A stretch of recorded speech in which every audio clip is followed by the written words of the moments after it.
Probably the most interesting fact about human development is the frontal cortex is the last part of the brain to fully maturity. It's not completely online until you are about 25 years old, which is mind-boggling to think about. What does that explain? That explains why adolescents are adolescent in their behavior. The sensation-seeking and the risk-taking, and the highs are higher and the lows are lower. Because the steadying frontal cortical hang there isn't fully up to speed yet and everything else is a gyroscope, out of control. And that's where the impulsivity is from, and that's where the extremes of behavior, and that's why most crime is committed by people at a stage whose frontal cortex is not fully developed yet. That is why most people who do astonishing, wondrously self-sacrificial things don't have a frontal cortex that's fully in gear yet either, and is not in a position to convince them yet at somebody else's problem. Look the other way. That's why young adults are exactly how they are. Because the frontal cortex isn't quite there yet, and what you have, as a result, is more adventurousness and more open to novelty and more likelihood of seeing somebody who is very different as in fact not to being that different after all, and more likely to grab a cudgel and smash in somebody's skull who happens to seem like of them, and everything, just the tone of everything is pushed up.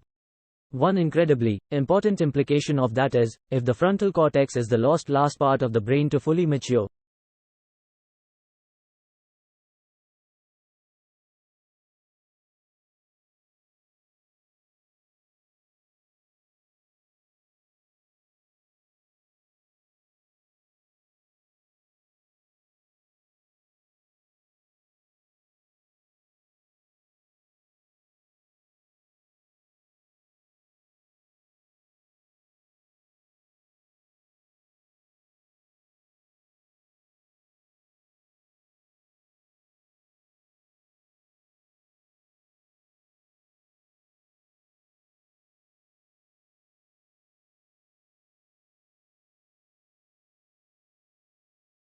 Discussions about climate change have been about sacrifice. I am here to tell you that climate solutions actually make a better city and a better quality of life for everyone.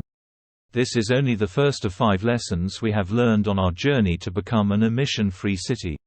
And I think these lessons can be applied almost anywhere. So I like to share them. So lesson number 1.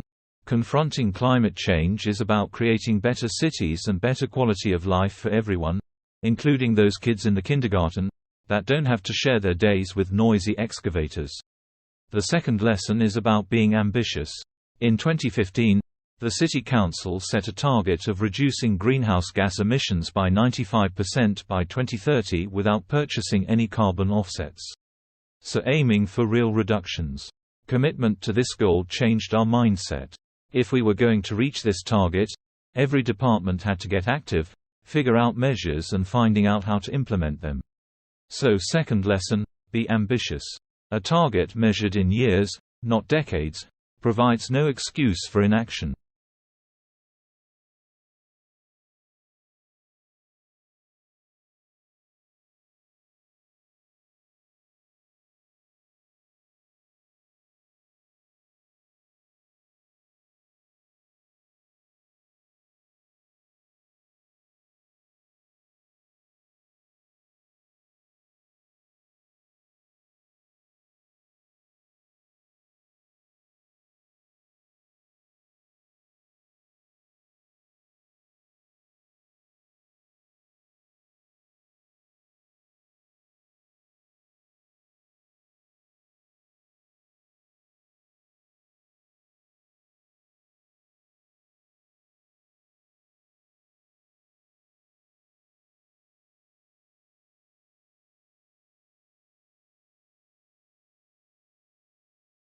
We've been taught that once we start something we have to finish it.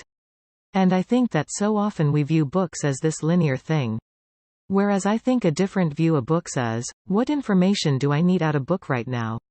Is that an entertainment read? Do I need to read from start to finish? Is it a read where I'm comparing different views on a similar problem? Especially across nonfiction, am I comparing and contrasting 2 or 3 different authors' argumentation or authors' views on a particular angle to a subject? In which case, I might not need to read the whole book. I just need to read a chapter. But then I've gotten everything out of that book. The books are there to serve you, right? You own the book. The book is your property.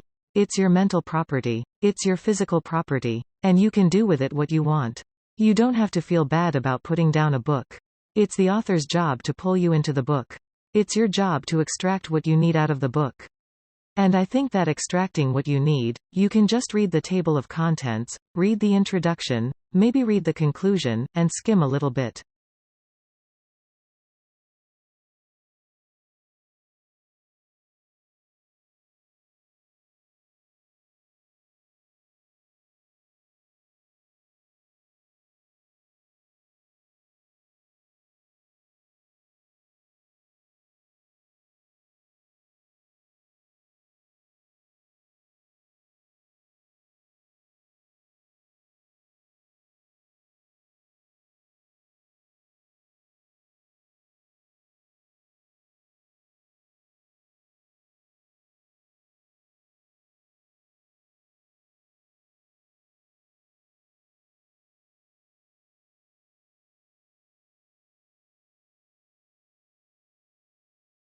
As an individual caught selling a large quantity of drugs in my late teens, I knew firsthand the power of opportunity as opposed to the wrath of the criminal justice system.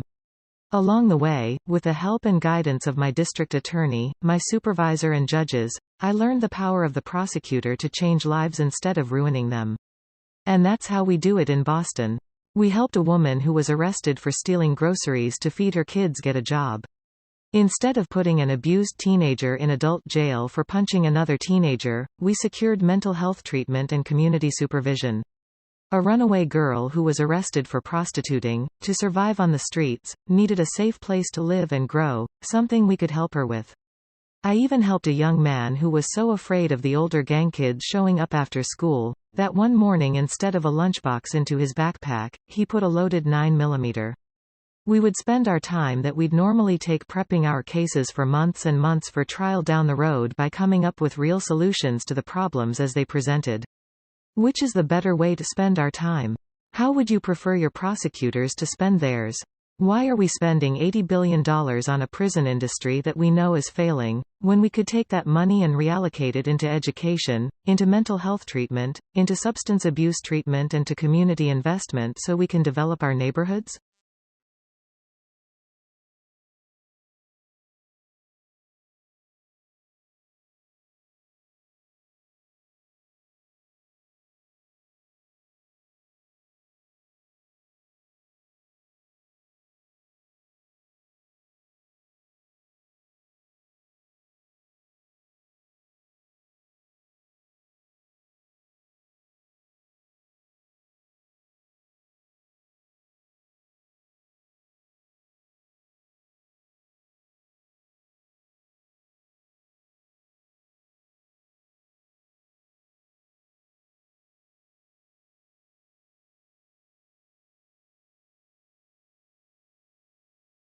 So, what can we do to become better listeners?